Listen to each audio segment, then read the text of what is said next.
डिजिगो portal पर bill बनाते समय एक प्रश्न सबसे अधिक आ रहा है और प्रश्न है कि सर हमारे लॉगिन में जो माय मॉड्यूल वाला ऑप्शन है इस पर क्लिक करने के बाद में वेंडर क्रिएट करने के या फिर बिल क्रिएट करने के ऑप्शन नहीं आ रहे हैं, इसमें सीधा रिपोर्ट वाला ऑप्शन आ जाता है। तो आखिर ऐसा क्यों? तो आज के वीडियो में से हम समझेंगे कि आखिर बिल क्रिएट करने के ऑप्शन या फिर जो वेंडर क्रिएट करने के ऑप्शन हैं वो क्यों नहीं आ रहे हैं। सबसे पहले इसकी प्रोसेस हम समझ लेते हैं। जैसे कि हमें पता है कि इस वित्तीय सत्र में सत्र 2022-23 में जो एसएमसी या फिर एसएमडीसी खाते का भुगतान है वो ऑनलाइन डिजिगो पोर्टल के माध्यम से किया जा रहा है और इसमें सामान्य रूप से 3 आईडी क्रिएट की गई है। पहली आईडी है मेकर की, जिसके द्वारा वेंडर क्रिएट किए जाएंगे और जो बिल है वो क्रिएट किया जाएगा।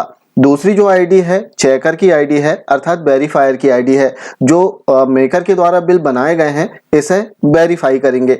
और तीसरी जो आईडी है इसमें वो अप्रूवर की आईडी है, अर्थात जो बिल मेकर के द्वारा बनाए गए हैं और वेरीफायर के द्वारा जो वेरीफाई किए गए हैं इन बिलों को अप्रूवर, अप्रूव या रिजेक्ट करेंगे।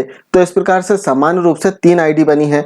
अब यदि किसी संस्था में 2 ही शिक्षक कार्यरत हैं या 2 ही कर्मचारी हैं, तब ऐसी परिस्थिति में केवल 2 आईडी क्रिएट की गई है, पहली मेकर की आईडी और दूसरा अप्रूवर की आईडी। तो इस प्रकार से 2 आईडी में भी कार्य हो जा रहा है।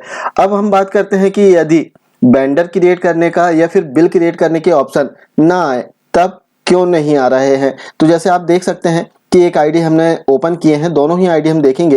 तो इस आईडी में जैसे ही हम माय मॉड्यूल पर क्लिक करेंगे, जैसे हम होम पेज पर चले जाते हैं और इसमें जो माय मॉड्यूल का ऑप्शन है इस पर हम क्लिक करेंगे तो इसमें आप देख सकते हैं कि कहीं भी वेंडर क्रिएट करने का या फिर बिल क्रिएट करने के ऑप्शन नहीं है, इसमें सीधे रिपोर्ट वाला ऑप्शन आ गया है। तो इस प्रकार से जो आईडी है वो या तो वेरीफायर की आईडी होगी या फिर अप्रूवर की आईडी होगी। वेरीफायर और अप्रूवर दोनों की ही आईडी में वेंडर क्रिएट करने या फिर बिल क्रिएट करने के ऑप्शन नहीं दिए जाएंगे। जबकि मेकर की आईडी की यदि हम बात करें तो कुछ इस प्रकार से मेकर की आईडी रहेगी, जिसमें माय मॉड्यूल पर क्लिक करने के पश्चात आप वेंडर क्रिएट कर सकते हैं, साथ ही इसमें जो बिल है वो भी आप क्रिएट कर पाएंगे। जैसे हमने माय मॉड्यूल पर क्लिक किया और इसके बाद में आप देखेंगे कि यहाँ पर वेंडर मैनेजमेंट का ऑप्शन आ गया है, फंड डिसबर्समेंट का भी ऑप्शन आ गया है। तो इससे आप बिल क्रिएट कर सकते हैं, इससे वेंडर बना सकते हैं।